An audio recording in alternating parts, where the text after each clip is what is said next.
Maraming nagtatanong ngayon kung naka-move on na nga ba si Christine Reyes matapos ang balitang break na sila ng aktor na si Marco Gumabaw.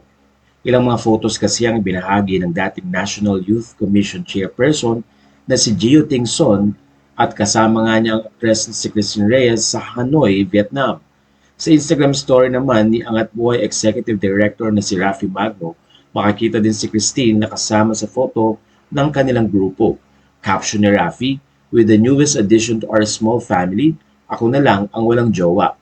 Dahil dito, lalong nagbigay ng clue na may relasyon si Christine at Gio sa caption na ibinigay ni Rafi.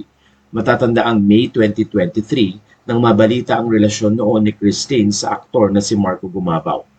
2019 na maghiwalay naman si Christine at ang dating asawa na si Ali Katibi.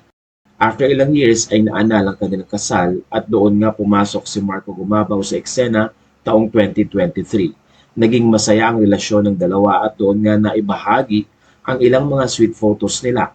Matatanda ang nagkasama sa isang proyekto si Christine at Marco sa movie na idinirekta noon ni Daryl Yap. Kaya naman nang pumutok ang balita na hiwalay na sila ni Marco nitong 2025, marami ang nalungkot. Matatanda ang nagkasama pa si Christine at Marco sa training para sa preparation ni Marco sa paghabol niya sa politika na kalaunan nga ay hindi naman pinalad na makapaglingkod sa bayan si Marco. Pero ayon sa ilang netizens, mukhang nakamove on na talaga si Christine. Hindi man nagkaroon ng pag-amin or public na pag-share si Christine at Marco sa social media lalo na sa kanilang breakup, pero nagbigay ng mensahe noon ng kapatid ni Christine na si Ara at sinabing mature na si Christine para mag-decide sa sarili. Pahayag naman ni Michelle na kapatid ni Marco, maayos pa rin ang relasyon ni Christine sa kanilang pamilya.